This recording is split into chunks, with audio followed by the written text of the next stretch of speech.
अस्सलाम वालेकुम। मेरा नाम है अब्दुल समद कुरैशी और मैं एक डिजिटल मार्केटिंग और ई कॉमर्स एक्सपर्ट हूँ। अगर तो आप मेरे चैनल के रेगुलर फॉलोअर हैं तो आपने देखा होगा कि मैं आपके लिए motivational content, e commerce content और ऑनलाइन बिजनेसेस का कंटेंट लेके आता रहता हूँ। आपने मेरी लास्ट वीडियो में देखा होगा, हमने ई कॉमर्स ऑपरेशंस के बारे में बड़ी डिटेल से बात की थी। ई कॉमर्स ऑपरेशंस में जो हमने सबसे ज़्यादा एम्फेसिस किया था ना, वो किया था जी shopify.com पे। शॉपिफाई ई कॉमर्स जो है ना, आजकल एक बहुत उभरता हुआ प्लेटफॉर्म है और हमारे साथ मौजूद हैं आज मोमिन कैसर। ये एक उभरता हुआ यंग टैलेंट है जो शॉपिफाई के अंदर बहुत बेहतरीन काम कर रहे हैं। इन्होंने शॉपिफाई के ऊपर, अपने स्टोर के ऊपर 20 to 25 lakhs की सेल जनरेट किया है। ये मल्टीपल स्टोर्स को रन कर रहे हैं, अपने क्लाइंट्स के जो स्टोर्स हैं उनके ऊपर भी रन कर रहे हैं, वो भी रन कर रहे हैं और बड़ा अच्छा बिजनेस जनरेट करके दे रहे हैं उनको। आज हम इनसे बात करेंगे कि शॉपिफाई ई कॉमर्स के ऊपर एक जो बिगनर है, जो अपना स्टोर क्रिएट करना चाहता है, कौन सी नीश में उसको आना चाहिए, किस तरह उसको अपने बिजनेस को स्टार्ट करना चाहिए, ये सारी बातें आज इनसे करेंगे। अस्सलाम वालेकुम मोमिन। वालेकुम सलाम भाई। क्या कैसे हैं आप? ठीक ठाक आप बताएं। ठीक है। सेहत तबीयत ठीक है आपकी? शुक्र अल्लाह का, आप बताएं। ऑडियंस को ये बताएं कि शॉपिफाई के ऊपर जो एक बिगनर है हम्म। वो किस तरह काम कर सकता है। यार देखो, जब एक बिगिनर आता है ना ई कॉमर्स करने, सबसे पहले तो उसको ये सोचना चाहिए कि उसने किस नीश में एंटर करना है या कौन सी प्रोडक्ट ऐसी है जो उसको लगता है कि ये मैं करूँगा तो ये मुझे फ़ायदा दे सकती है। तो सबसे पहले तो अपना एक नीश डिसाइड करें, एक प्लान करें। प्लान के बगैर ई कॉमर्स ना करें, अगर तो किसी ने भी करना है उसे आप कर लें। अच्छा, मैं ये देख रहा था कि शॉपिफाई कुछ प्लान्स ऑफर करता है। डिफरेंट प्लान्स होते हैं। एक जो सिंगल एंटिटी होती है या एक इंडिविजुअल होता है, उसका डिफरेंट प्लान है। एक कंपनी जो होती है, उनका एक डिफरेंट प्लान होता है। तो जो इंडिविजुअल होता है हम्म। वो कौन सा प्लान लेगा? यार इंडिविजुअल के लिए ना, शॉपिफाई जो आजकल ऑफ़र कर रहे हैं ना, वो है $1 फॉर 3 मंथ्स। Okay. आपको कोई फ़िक्र करने की ज़रूरत नहीं है कि आपको बहुत ज़्यादा को 7-8 हज़ार रुपये चाहिए, नहीं चाहिए आपको। 300-400 रुपये में आपका स्टोर बन जाता है। 3 महीने आपने 300 रुपये पे करने हैं, उसके बाद आपका स्टोर इतना चल जाता है, अगर आप सही चलाने वाले हों, कि आप 7,500 भी पे करें तो आपको लगता नहीं है, आपको मसला नहीं होता इतने पैसे पे करने में भी। तो $25 का वैसे वो प्लान होता है जो आपको $1 पर मंथ में मिल जाता है पहले 3 महीने। और मुझे ये बताएं कि इसकी ग्रोथ रेशो क्या है और ऑर्डर्स आने की जो वो होती है, रेशो होती है, या कब स्टार्ट होते हैं। अब एक स्टोर जब हमने क्रिएट किया है तो ऑर्डर्स आना कब स्टार्ट होते हैं? डिपेंड करता है आपकी मार्केटिंग पे। मार्केटिंग के बगैर ऐसे ही है जैसे आपने एक ना रेगिस्तान में दुकान खोल ली है जहाँ पे कोई भी नहीं आता। ठीक लेकिन है। जब तक आप लोगों को बताएंगे नहीं कि मैं यहाँ पे हूँ, तो अगर तो आपकी मार्केटिंग अच्छी है, स्ट्रैटेजी अच्छी है, पोजीशनिंग अच्छी है, तो फिर तो आपको बहुत फ़ायदा होगा। नहीं तो ऑर्डर्स नहीं आते जितनी मर्ज़ी कोशिश कर लें। अच्छा, ऑडियंस को थोड़ा सा ये भी बताओ कि ये जो शॉपिफाई ई कॉमर्स होता है, हम्म। इसका मेटा एड्स के साथ भी कोई लिंकअप है? हाँ, मेटा एड्स के साथ देखें, हम पिक्सल कनेक्ट करते हैं, मतलब उसको एक तरह से ना हम दोनों को आपस में कनेक्ट कर देते हैं, शादी करा देते हैं दोनों की। ठीक है।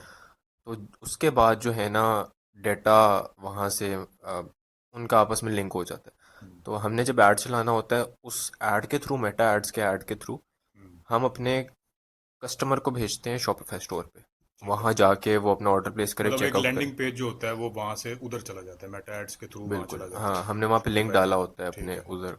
तो उसका आपने प्रॉपर एक ऐड बनाना होता है, उसमें कैंपेन, फिर ऐड सेट, फिर ऐड, और प्रॉपर आपने उसको स्ट्रक्चर करना होता है। हम्म, तो उसके बाद आपको फ़ायदा होता है उसमें भी। अब मार्केटिंग में फिर बहुत वो ब्रॉड चीज़ चली जाती है, टेस्टिंग वगैरह आ जाती है, बहुत से आपके डिफरेंट ऐड सेट्स आ जाते हैं। हम्म।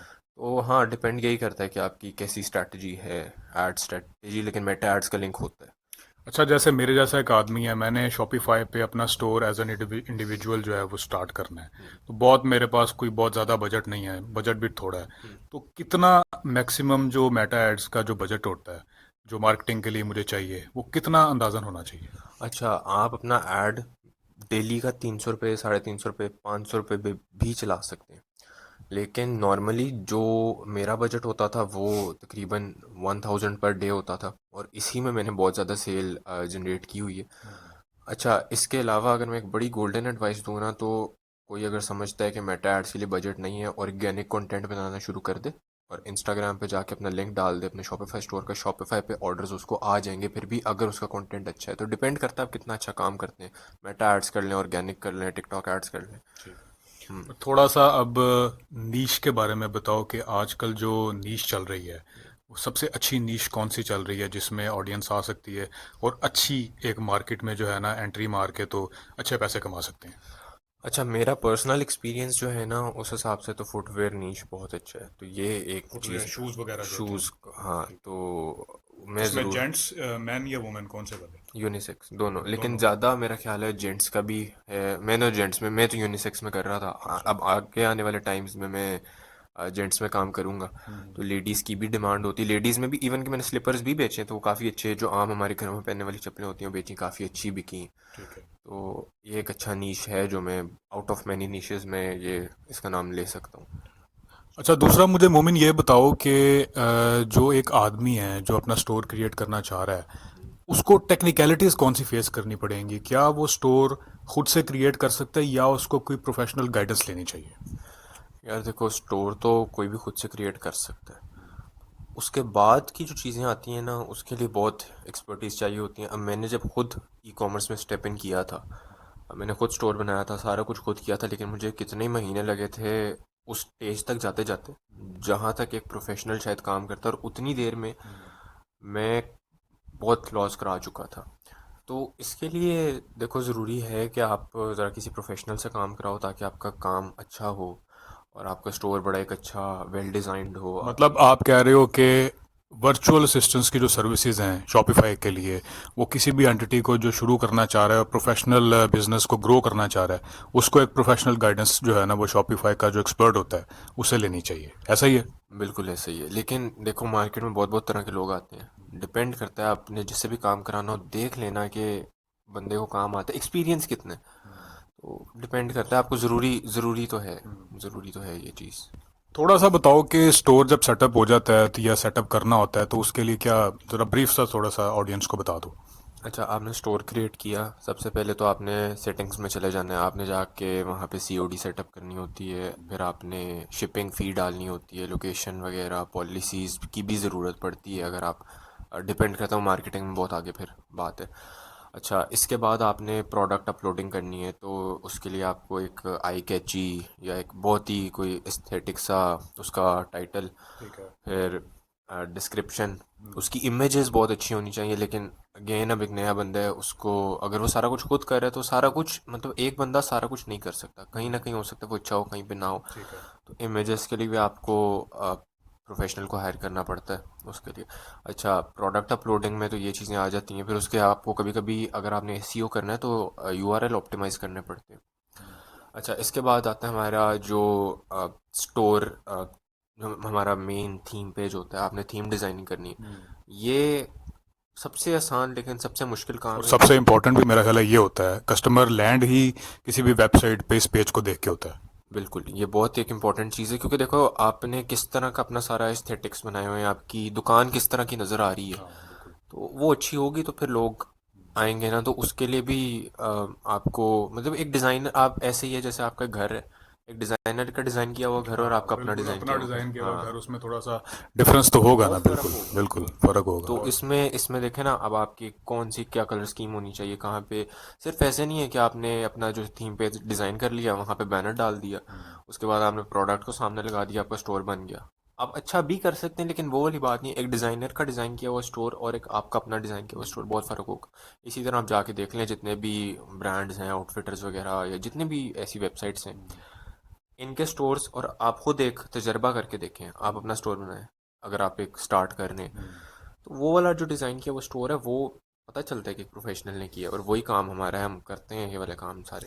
अच्छा, मैं खुद से जो सर्विसेज देता था या दराज के हम स्टोर्स क्रिएट करते थे और दराज का प्रमोशन हम करते थे, तो आप ये बताओ कि दराज और शॉपिफाई के अंदर आपको जो डिफरेंस लगता है, या आपकी एडवाइस क्या होगी कि जो अब नया बंदा है या कोई लड़का है या कोई बंदा है जो बिजनेस स्टार्ट करना चाह रहा है, वो दराज ई कॉमर्स पे जाए या शॉपिफाई ई कॉमर्स पे जाए?